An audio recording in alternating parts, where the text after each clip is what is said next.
Wayita barattoonni Oromoo dhimma maaster pilaanii Finfinneef godina addaa Oromiyaa naannawaa Finfinnee ilaalchisee mormii qaban dhageessisaa jiran kanatti walitti bu'insi sabaa ilaalchisee odeeffannoon garaagaraa dhaga'amaatti jira. Walitti bu'insi kun akkuma odeeffamu dhugaadha moo waa biraa of duubaa qaba? Yoo dhugaa ta'e yoo maddi isaa maaliin? Yeroo adda addaatti barattoota yuunivarsiitii Finfinnee kanneen turaniif akkasumas mormii barattoota yuunivarsiitii biyyattii gochaa turan keessatti ga'ee qabaataa akka turan dargaggoota lama waliin muuxannoo isaanii irraa waliin haasofnu waliin tura.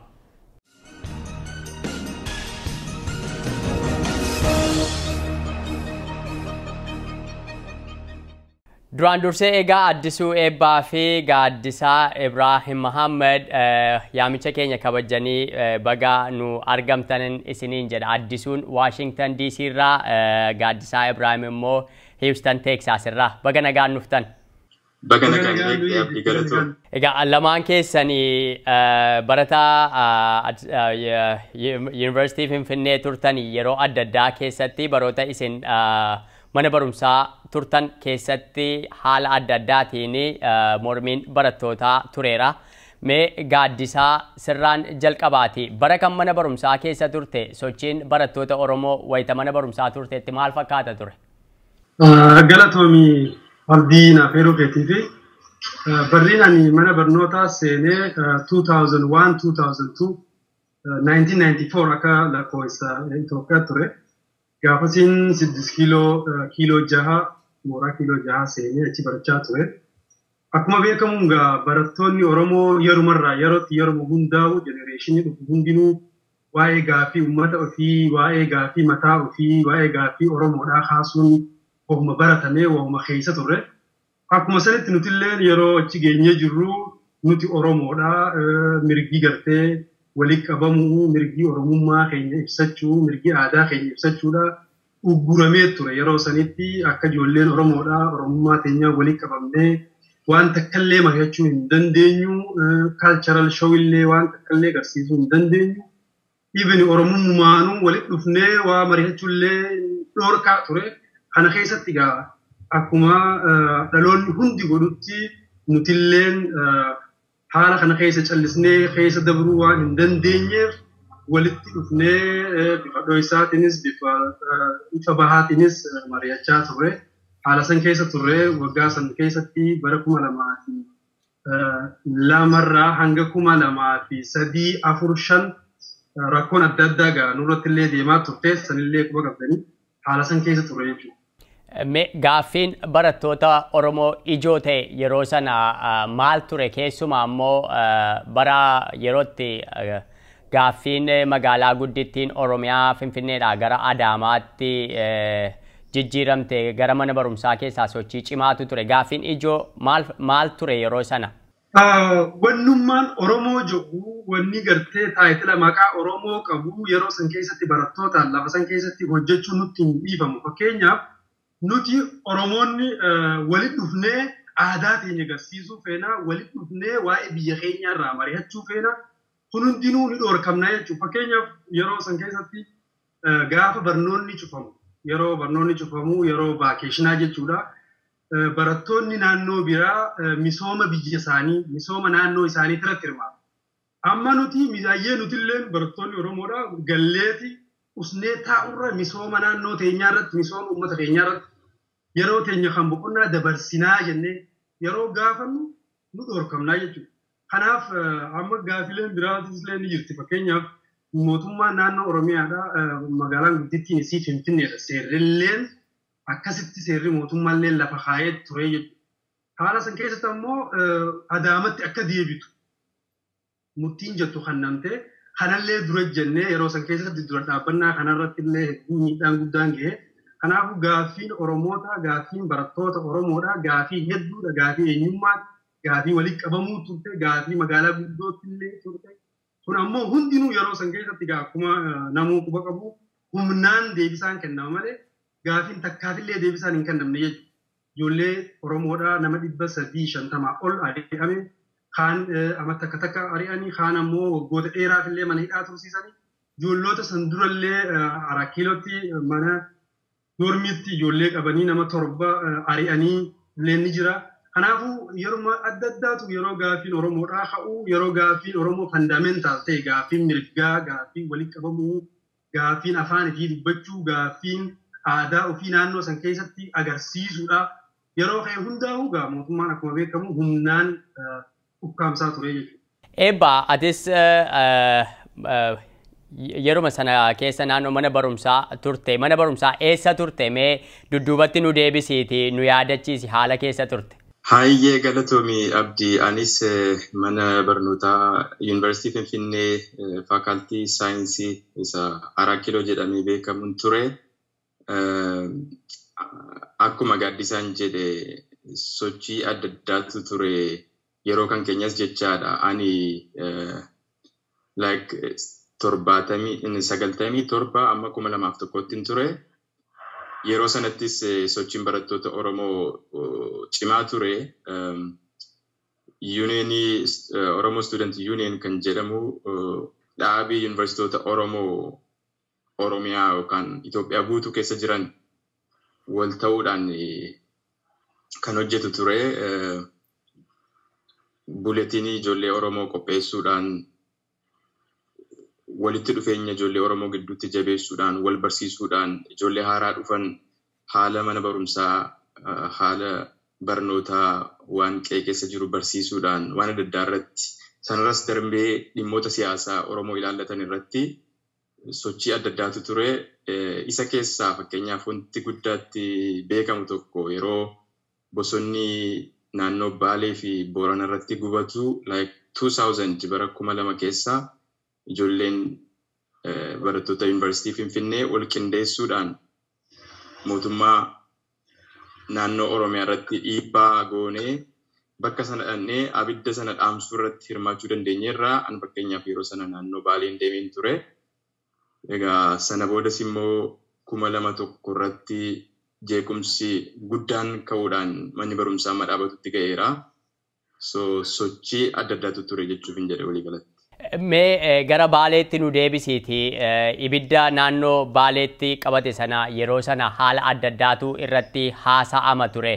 Odeeffannoon yeroo sana ture maaltu ture akkamiin ibiddi sun qabate? Eeyyee oduu waan adda addaatu odeeffama ture. Garuu qabatamatti ifa ta'ee egaa miidiyaan akka ammaa kanas bal'aan hin jiru. Miidiyaan Oromoos akkanatti guddatee hin jiru yeroo sanatti. Kan nuti irraa dhageenyu miidiyootuma biyya keessa jiraniif kan biyya alaa xiqqoo turanii. Garuu wanti odeeffamu ture yeroo sanatti bosonni sun kan gubatee beekaa abiddatti qabsiisu karaa sana loltoonni adda bilisummaa Oromoo yookaan kan biraa naannoo sanaan socho'u waan jedhamuu fi bosona Oromiyaa keessa jiran gubuu ture kaayyoonsaa. Isa kanarratti ijoolleen aarii qabaniin tokkoffaa qabeenyi uumamaa baduunsaa akka biyyaatti akkuma uummataattis haa ta'u akkuma qaama addunyaa tokkootti miidhama guddaadha. Lammaffaa immoo konspirasiin jiru sun Oromoo irratti waan xiyyeeffate waan ta'eef ijoolleen sanarratti wal qindeessitee mootummaa Oromiyaa dirqisiisuudhaan guutummaatti balleessuu baattullee gumaacha mataa ishee gochuu dandeessetti jecha. Gaaddisa sittan deebi'aati akkuma faana bu'aa jirtu jedheetan yaadaa yeroo amma barattoonni Oromoo akkuma bara isin turtanii mormii adda addaa keessa jiru keessumaa immoo piroojeektii dhimma maaster pilaanii Finfinnee fi godina addaa Oromiyaa naannoo Finfinnee jala galchuu jedhu irratti barattoonni mormii gurguddaa kaasaatti jiru. Mormii barattootaa kana barattoota yeroo isin mana barumsaa keessa turtanii waliin wal bira qabdee yoo ilaaltu akkamiin ilaaltame akkamiin ilaalaa jirta? Dhaloonni Oromoodhaa dhaloota gabrummaa keessa jiru waan ta'eef yerumarraa yerootti dhaloonni hundinuu sadarkaa isatti gaafii kaasuu jira.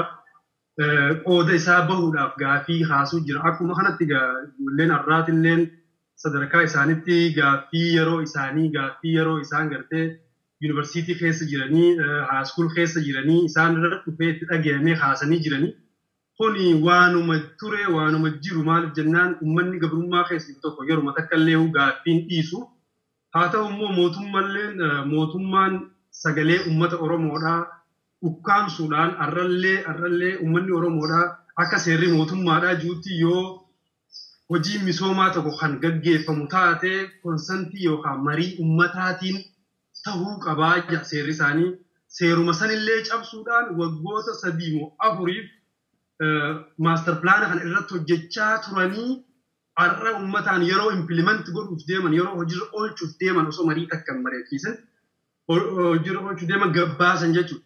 Karaa biraatiin ammallee magaalumti Finfinneetu akka seeratti magaalaa gartee naannoon Oromiyaa faayidaa addaa magaalattii sanarraa qabdu argachuu qabdi. Wanni jedhamu sun osoo seerarra jiru seera sanillee haaluudhaan akkuma baranitti isin fudhachuu baattanis waan kana ni goonaa jee qaalichi walgahii leenjistoota irratti kan Adaamarra kan namesanii kun maal garsiisaa tuffii ummanni kun sagaleen ummata Oromoodhaa laalamuu dhabu ummanni Oromoodhaa mari'atamuu dhabuu fi tuffatamuu dhabuu kan waan arkiteef barattoonni Oromoodhaa akkuma obboleeyyan isaanii akkuma abbootii isaanii gaaffii mirgaa kana kaasan jechuun gaaffii seera mootummaa gaaffii mirgaa gaaffii yakkan tahin gaaffii seerarra jirtu seeraan gaafatanii kana hiriiraan ibsatanii hiriira bahuun seeraa biyya san keessatti dhorkamuu hin qabu maaliif jennaan waan seerarra jiru waan ta'eef kanaaf ammoo seera isaanii kan konstitushiniin kennuuf san dhorkatamaniif rasaasaa fi hidhaa fi ajjechaa ta'ee jechuudha. Addisu mee sittan deebi'aati akkuma gaaddisaan amma jedhee waa'ee hiraarsamaa barattootaarraa ga'aatti jiru kaaseetu irraa haasa'aatti jira. Yeroo ammaa yoo kan dhageessu ta'e ijoolleen naannoo gara 76-78tti dhiyaatan du'aniiru jedhama. Ijoollee hedduun madaa'aniiru akkasumas immoo baay'een hidhamaniiru. Haala kana keessatti haalli qabeenyi uummataa barbadaa'etu jira. Keessumaa yeroo ammaa kana immoo wanti haasa'amaatti jiru wanti sun haala ittiin bifa jijjiirratee saboota gidduutti rakkoo uumutti seenamaa jira jedhama. Mee akka kamiin ilaalaa jirta wanta ta'atti jiru kana? Eeyya Abdii wanta biyya keessatti deemaa jiru anis dhiyeenyumaan hordofaan jira. Akkati jettee namooti 70 ol akka du'an gabaafamaa. Namoonni hidhaman tilmaamaan illee beekuun nama rakkisaa baay'ee kan nama gaddisiisuu fi waan sammuu namaan ol ta'edha. Akka gaaddisaan jedhe gaaffii ijoolleen dhiyeessan gaaffii karaa nagaa pilaanii mootummaan baase kun waa'ee Finfinnee ilaalchisee mootummaan pilaanii inni baase kun konstitushinii biyyattii wajjiniin walitti bu'aa. Uummatatu mari'achiisiin seerri kun yookaan pilaaniin kun hojiirra ooluun qabu kan jedhin mormii dhageessisanii mormii kanarraas hiriira nagaa ba'anii hiriira nagaa ba'uun immoo seera biyyattii sanarratti dhorkaa miti seeraan ba'anii ijoollee barattootaa meeshaa tokkoon qabanii ijoollee umuriidhaan illee ijoollee xixiqqoodha. Kanarratti mootummaan tarkaanfii humnaa ol fudhachuudhaan humni agaazii jedhamu ijoollee irratti rasaasa roobsuudhaan du'assu kanneessaa ta'e ija namaaf ilaaluun illee kan namatti hin tolle gocha hamaatu dalagame. So akka kanatti ilaala baay'ee kan nama gaddisiisudha. Ammas waan kun ittuma fufaatu jira. Dubbiin kun qabbanaa'ee dhaabbate illeetu jenne sababa kanaan ijoolleen ari'aman, ijoolleen hidhaman, namoonni ari'aman ittuma fufaa wanta dhaabbatu miti jechaadha wantichi. So amma kanarra darbee mootummaan gaafa dubbiin kun isa muddu ijoolleen yookaan uummati Oromoo bakka jirutti bakka adda addaatii waan kanarratti dirmatee sagalee isaa dhageessisnaan akkaataa isaanii yaannee alatti uummati kun waldukaa ta'ee sagalee tokkoon mootummaa kana mormuu jalqabnaan dubbicha garagalgalchuuf yookaan miliqsuuf yookaan maqsuuf karaarraa maqsuuf gama birootti geessaa jiru jechaadha. Innis saboota sablammoota biyya Oromiyaa keessa jiran wajjiniin akka walitti bu'an kanaan jarri Oromoo fi sablammiiwwan biraan yeroo wal lolan mootummaan aara galfataa jechaadha. Kan isaan barbaadan isa kana jechaadha. Amma ijoolleen kanarratti dammaqanii kanarratti jabinaan hojjechuu akka qaban uummati Oromoo kanarratti jabaatee tooftaa lafa kaa'ame kana tooftaa gaaffii kana karaarraa maqsanii walii gidduutti uummata akka wal lolu gochuu irratti hojjetamu kanarratti dammaquudhaan waan kana fashaleessuutu waan irra jiru natti fakkaata. Qabsoon karaa nagaa deemu kun humna namaa barbaada. Namni baay'ee irratti hirmaachuutu irra jira. Gareen tokko yookaan barattooti qofaan yookaan danda'amnaan uummata biraa uummata Oromoo illee hin ta'in Oromoota hundumaa hammatee ka'uutu irra jira waan kun galma ga'uudhaa fi kanaaf jecha uummattoota biraa wajjiniin walitti bu'uun of eeggannoo guddaa gochuutu uummata Oromoo irra jira jechuu kooti waliigalatti. Gaaddisaa gama keettan nufaati egaa akkuma addisuun jedhe gargaarsa uummattoota biraa barbaachisaa qabsoon kun karaa nagaa itti fufee galma ga'uuf jedheera. Ammoo mootummaan kan inni gochaatti jiru fakkeenyaaf wanta Amboo irratti ta'ee dhiyeenya kana hordoftee ta'ee yaada akkasumas kaleessa malee dheengadda Gimbii irratti haala tokko haasofsiisaatti jira dubbii baay'ee nama mamsiisu tokko dhaga'amaatti jira. Oromiyaa keessatti sabaaf sablammiin haalatti walitti bu'an irratti hojjetamaa jira isa jedhutu odeeffama. Mee muuxannoo yeroo ati mana barumsaarraa kaateeti ka'iiti barattoonni kun yoo ofii isaanii kana godhu ta'e akka kanan gooneef maal gochuu qabu yoommoo tarii isaantu godhe mini ta'ee nama biraa mootummaan haala inni ittiin isaan keessa galchee kana goosisa ta'e immoo akkamitti isa kana ofirraa eeggachuu akka danda'an irratti waa tokko mee gorsa kee. Galatoomi duraan dursee nuti Oromoodha. Oromoon aadaa qabdi, Oromoon hooda qabdi, Oromoon seera qabdi. Seera ittiin bulmaata Oromoodhaa kan waggoota jaarraa dheeraaf ture kana keessatti sirna gadaa namuu ni beeka. Sirna gadaa Oromoo keessatti Oromoon addunyaa kanarra nama meeqaa jiraa jettee teessee mari'attee jiru. Addunyaa kanarra seerri Oromoon beektu nama 5 jettee murteessite Oromoo. Kana jechuun maali? Sihi haadhatee abbaa kee obboleettii teetii fi obboleessa keeti nama 5 kanaatu addunyaa kana konstitute godhee jetteeti Oromoon amantii jechuudha. Kun jechuun amantaan uummanni Oromoodhaa universal brotherhood. Universality ilmaan namaati. Ilmaan namaa kun hundi tokko jettee amanuuf seera isaan kaayyatan garsiisa. Fakkeenyaaf seera gumaartira, seera killee, seera gartee abbaa gadaa kana keessatti fakkaataan haadhateeti hundi haadhateeti jedha. Yoo haadhatiyyaa miti jette yakka waaqaa lafaa cabsitee jedha Oromoon. Yoo haadhatiyyaa fi haadhatiyyaa miti jette. Yakka waaqa lafaa jechuunis lafa gartee irratti guddattee rabbii si uume kana itti yakkite jechuudha. Kanaaf Oromoon uummata universal brotherhoodiin amanu, uummata tokkummaa ilmaan namaatiin amanu, uummata uummanni addunyaa kanarra jiru hundi 5 jee amanu. Sanii achi immoo uummanni gartee diina jee miniinti diinaaf hin qabne ture uummanni Oromoodha. Kanaaf hanga har'aatillee uummanni kun uummata olloota isaatii wajjin, uummata fira isaatii wajjin, uummata gartee even diina isaatii wajjinillee uummata diina isaatu akka diinatti osoo hin ta'in diinni diirree lolatti diina malee diinni ollatti diinaa miti jette Oromoon. Kanaaf uummata aadaa akkasii qabu, uummata gartee hariiroo olloota isaatii fi diinota isaatii wajjinillee hariiroo cimaa akkasii qabu tokko waan ta'eef nuti yoomiyyuu gaaffiin uummata Oromoodhaa gaaffii hawaasa biratti bu'uudhaa miti. Yoomiyyuu gaaffiin uummata Oromoodhaa gaaffii saba biraa balaaleeffachuudhaa miti. Oromoon saba isa balaaleeffatu uummata xiqqamee jiraatu jechuudha. Akka amma dura Dr. Laaffiso University of Finfinnee barsiisaan jeetti Oromoo የተስፋፋው በፍቅር ነው jedhe. Oromoon kan babal'ateen gartee jaalalaanii jedhe. Uummata jaalalaan namatti dhufeehu hadirree lola booji'eehu guddifatee ilma mataan olii mataan gadii jedhanii uummanni Oromoodhaa ilma mataan olii jechuun ilma gartee guddifatan jechuudha. Ilma ka guddifatan irra kabajan jechuudha. Ka mataan gadii ka dhalan irra.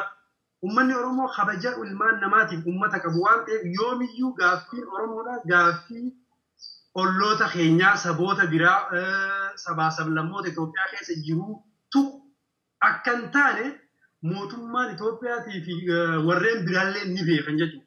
Haa ta'u immoo mootummaan kun yeroo hundaa'u dhugatti akka mootummatti illee murna yaadu miti mootummaa hegeree uummata biyya saniif hegeree lafa biyyattii saniitiif yaadu tokko osoo hin ta'in waan yeroo takka keessa dabruuf jechuun faayidaa xiqqoo takka argachuuf jecha uummattoota jidduutti balaa hin dhaabbanne yookaan madaa yookaan godaannisa hin qorre dabarsee dabruu barbaadu tokko waan ta'eef yeruma hundattuu sochii godhamu keessatti sochii barnootaa mana barnoota keessatti barattoonni godhan keessatti sochii hawaasaa keessatti yeruma hundaa'u itti eeggannaa barbaachisaa jechuudha. Fakkeenyaaf amma waggoota 3 dabran kana keessatti sochiin musliimoota mul'atee jira. Sochii tana sochii farra nageenyaa godhuudhaaf sochii gartee shororkeessitoonni duuba jiran godhuudhaaf sochii uummattoota kiristaanaa fi amantoota biraati irratti xiyyeeffate godhuudhaaf yaalii guddoo godhamee jira. Haa ta'u immoo jaarmaya cimaa fi waldhageettii hawaasni musliimaa Itoophiyaa sun qaban irraa kan ka'e waan san konteeyin godhuu danda'anii jiran uummata addunyaa kana biratti illee sochii nagayaa sochii uummata kiristaanaatii fi tokkotti illee hin aggaamanne sochii mataa isaanii kan mirga majliisa mataa isaanii filachuudhaa qofa akka ta'e addunyatti illee mul'isanii uummanni mootummaan Itoophiyaadhaa hijibaa ta'ee hafee jira jechuudha. Kanaafuu yeroo hundaa'u barattoonni Oromootis durillee akka godhaa turanitti yuunivarsiitii Finfinnee keessatti durillee beekaa ijoolloota gartee saba biraa ta'an akka Oromoo ta'an arrabsitu godhan jechuudha. Oromoon hogguu arrabfamte hin ustuu kanaafuu haateen nama tumtii sanbooda lollichiin babal'ataa osoo jiru lolli karaa mootummaarraa horizontaal karaa gartee waliinii akka ta'uuf karaan banamaa isaan nagayaan jiraatan jechuudha. Kanaafuu barattoonni Oromoo uummanni Oromoo yeroo hundaa'u bakka qabsoo itti gaggeessanii fi haala hunda keessatti uummattoota waliin jiran qabsoon tun akka tumsa gaafattu malee isaan irratti akka hin xiyyeeffanne ibsuu qabanii haaluma danda'ame hundaanuu kana mirkaneessuudhaaf illee hojjechuu qaban jechuudha. Kana godhuudhaaf yeroo hunda maaltu nama barbaachisaa namni jaarmeen illee murteessaadha jechuudha. Nama jaarameetu waan hogguu fakkeenyaaf hiriirri gahu hiriira kana keessatti hamaa fi tolillee ni gaggeeffama. Kana keessatti namni badaa fi namni tolallee ni jira. Ammoo namoota gartee jajjaboo jiruutu haalli sun akka harkaan baane godha.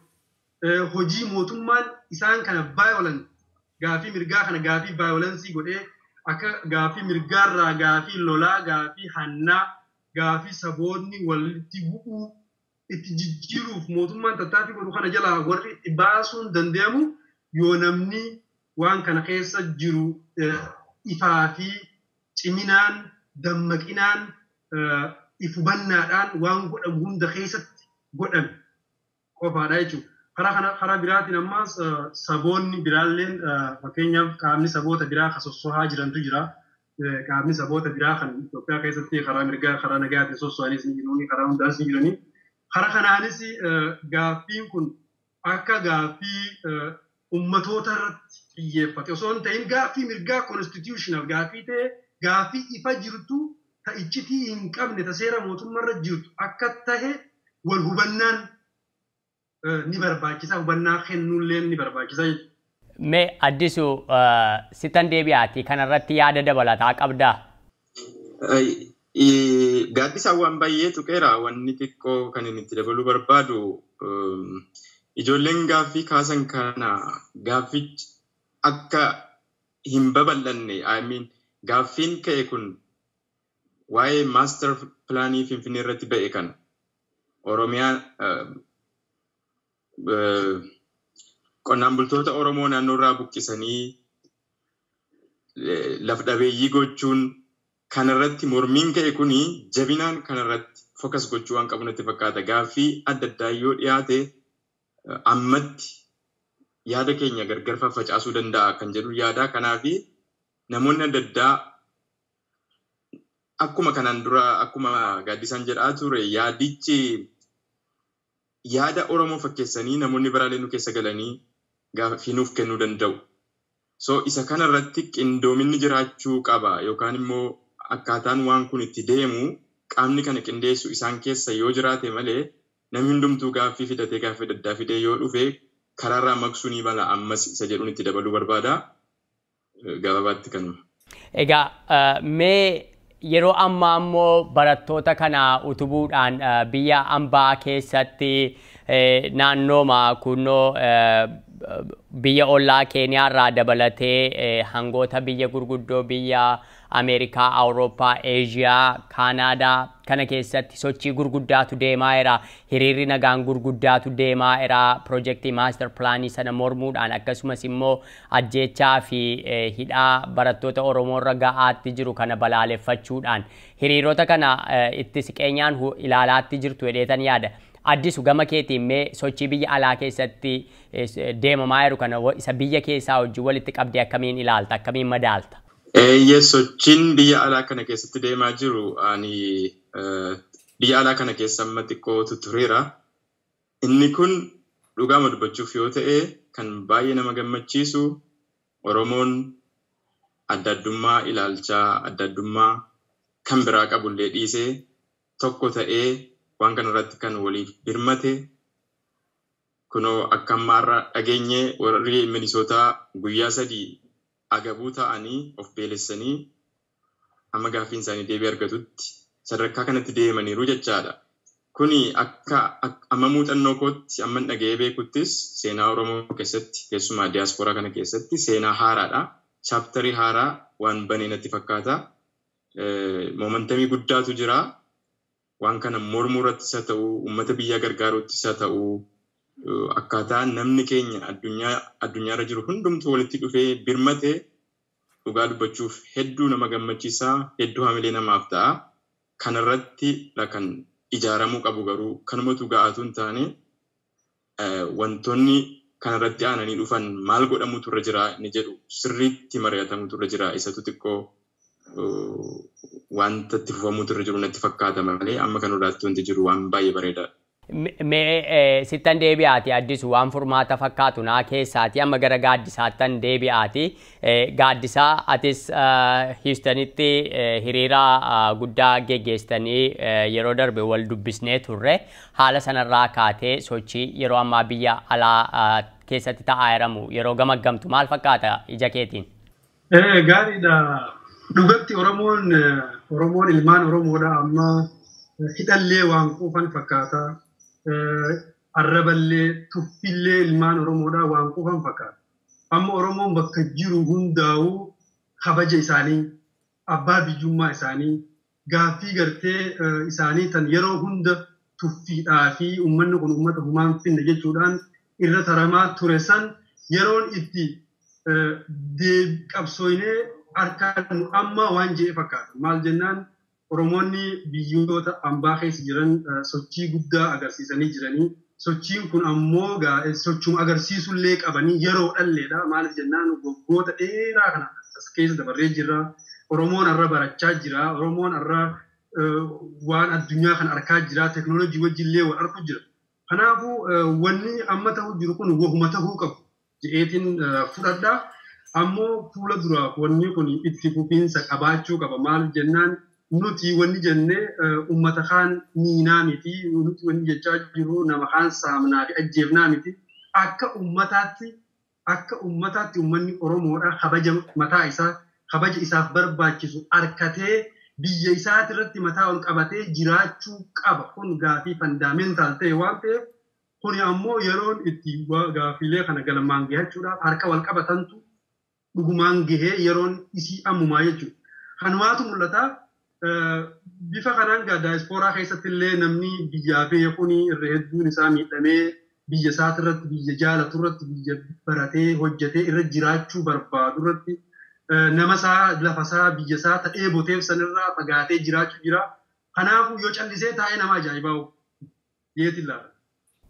Addisu sittan deebi'aati biyya ambaa kana keessa keessumaa fakkeenyaaf Ameerikaa keessa jiraannu kana keessa Oromoo baay'een lammummaa Ameerikaa fudhatee kan filannoo irratti hirmaatu jira. Seenetaraa gavarnarii bulchiinsa naannoo irraa jalqabee hanga pirezidantiitti ammoo yeroo ammaa kana miidhaa guddaatu biyya isaanii keessatti deemaa jira. Barattoonni obbolaa isaaniitu du'aa jira. Namoonni kun mootummaa biyya bulchaa jiru irratti dhiibbaa uumuudhaaf maal gochuu qabu jettee yaadda? Eeyyee abdii wanti gochuu danda'amu akkanatti fakkaatutti waan baay'ee waan jiru natti fakkaata. Namoonni citizenii biyya kanaa ta'anii namoota koongireesmaanota yookaan seenatoroota naannoo isaanii jiranitti laabii gochuudhaan sagaleen isaanii akka dhaga'amu, sagaleen uummata isaanii biyya akka dhaga'amu gochuudhaaf carraa ni qabaatu. Kun gochuudhaaf garuu akka nama dhuunfaatti yookaan akka garee nama xiqqootti hin taane baay'atanii wal ijaaruudhaan yookaan hawaasa jaratti wal ijaaruudhaan sagalee keenya filannoo dhufu irratti sagalee keenya hawaasi kun si kennuuf jira. Garuu gaaffii akkasii qabna. Gaaffii kana akkamitti adreessi nu goota yookaan akkamitti gaaffii kana nu dhiyeessita mootummaa Ameerikaatti isa jedhu seenatoroota yookaan koongireesmaanota naannoo sana jiranitti beeksisuudhaan yookaan hubachiisuudhaan dhiibbaa gochuu ni danda'u jedheen yaada. Kana gochuudhaaf garuu ammas akkan jedhe wal ijaaruun barbaachisaa natti fakkaata.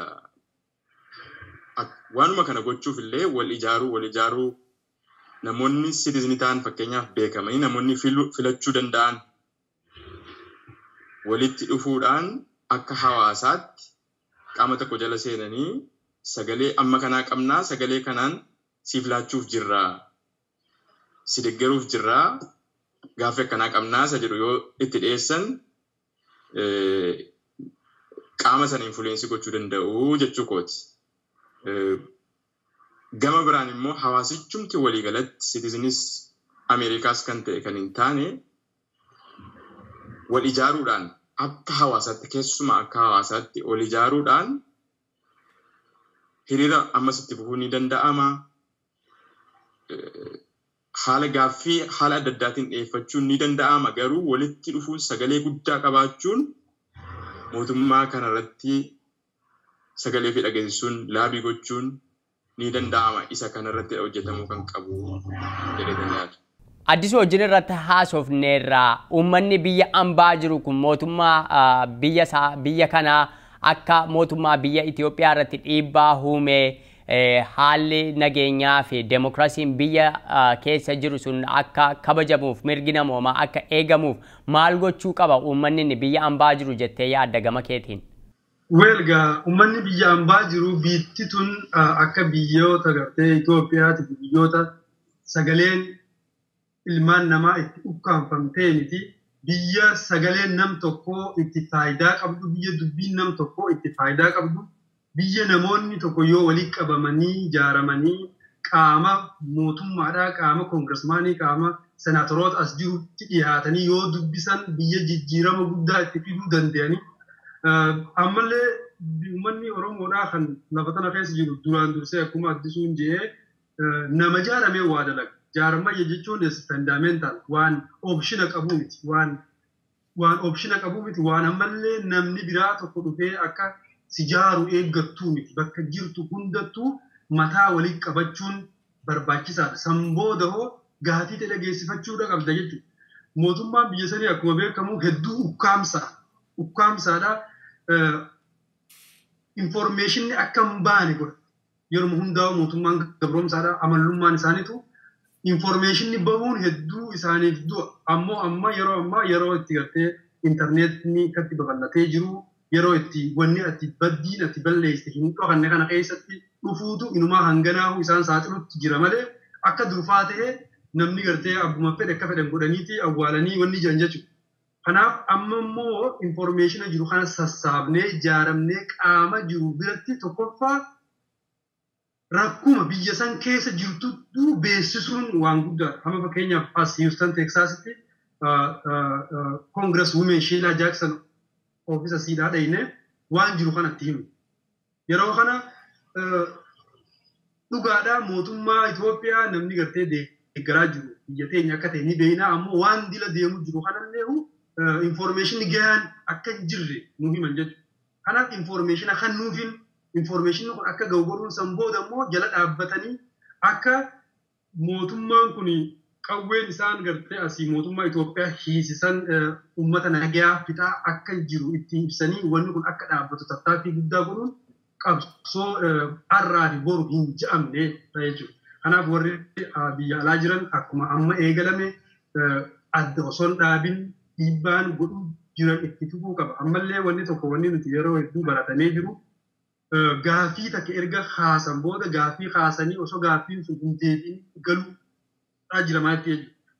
Gaaffiin kaafamte sun deebi'uudha qabdi. Gaaffii sirnaa, gaaffii seeraa erga taateefu hanga gaaffii sun deebitutti qabsoon itti fufuudha qabdi jechuudha. Fakkeenyaaf amma ijoolleen Minneapolis gadda Minnesota keessatti state capital dura hunger strike godhanii guyyaa 4 agabanii rizaaltii tokkoon gad dhufan san fakkeenya guddaadha jechuudha.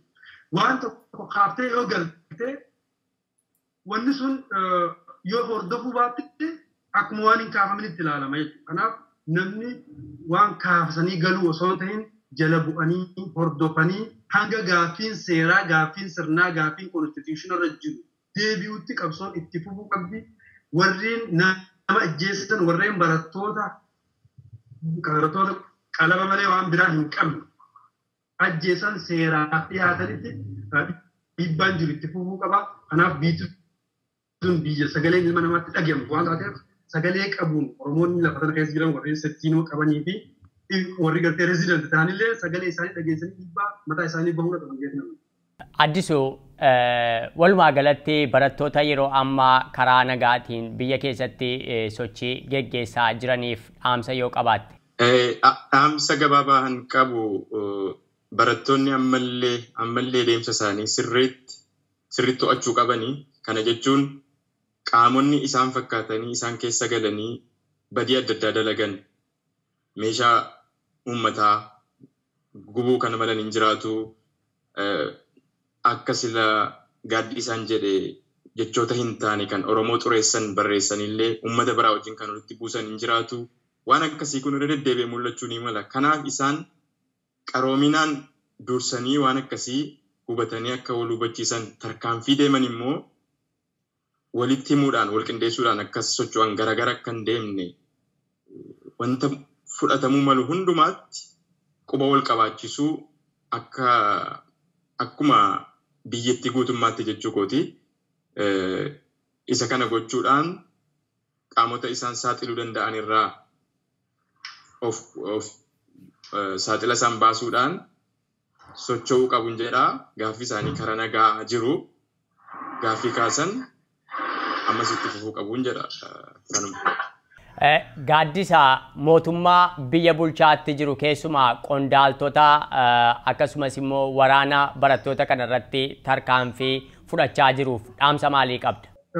Gadaan amma keessa jiru kun gadaa nama ijjeessanii nama 10,000 lakkaa'amu nama 100,000 lakkaa'amu itti ijjeessanii biittitti dheessan akka gartee Zimbaabuwee sunillee hedduun jirtu yeroo ammaa kana addunyaa kanarratti. Kanaaf namni nama ajjeese namni gartee dhiiga namaa buuse namni dhiigni namaa akka bu'u nama ajaje hundi itti gaafatama qabaa jechuudha. Gadaan amma keessa jiru gadaan teknooloojii gadaa globaalaayizeeshinii keessa jirra biitti tun hundi walii hidhamtee jirti. Wanjala dalaganii harritti dheessan hin jiru. Har'a warri mootummaaf harka tahee uummata civilians ajjeesu jiru kana barattoota qubee qalama malee waan biraa harkaa hin qabne ajjeesu jiru kun boru itti gaafatamuuf taa'uu isaanii sirriitti hubachuudha qaban jechuudha. Bakki itti bahan, bakki itti dhokatan numan jirre amma booda akka dursanitti jechuudha. Akka mootummaan dargii Zimbaabuwee dhokatanitti wanni akkasii numan jirre amma booda. Kanaaf kana itti yaadanii gochuu qabu. Karaa biraatiin Oromoonni mootummaa sanii hojjechaa jiran mirgaa fi dirqama isaanii beekuudha qaban duraan dursee. Waan seerri isaaniif kenneehu isaanummaanuu beekuu qaban. Ijoolleen tun wanni isaan itti du'aa jiran, uummanni Oromoodhaa wanni isaan itti du'aa jiran waan oppiidiyoon waan mootummaan biyya bulchu seera silaa isaan itti fayyadamuu qaban mirga isaanii, kabaja oppiidiyootiif, kabaja uummatuma silaa Oromiyaadha bulchina juusan kabachiisuudhaaf jecha ijoolleen tun wareegama fudhachaa turte jechuudha. Fakkeenya 2003 keessa gaafa kaapitaaliin Oromiyaadhaa Finfinneerraa gara Adaamaatti jijjiiramu dhugaa achiin jira yeroo sana. Waajjiroota Oromiyaadhaa dhufanii waajjiroota Oromiyaa waraanni federaalaa dhufee koompitara isaanii gataranii darsa isaanii hunda gaffacaasanii haala itti hedduu nama suukanneessu tokko haala itti oofisaroota tokko dhiisii lammii biyyaatu hin godhamne tokko waajjira caffee Oromiyaa irratti raawwatan jechuudha. Kan agarree lolle. Kan agarree dubbanne barattoonni. Kun dubbannaan barattoota warruma gartee dubbataniif santu barattoota hidhatti oofaa jiru.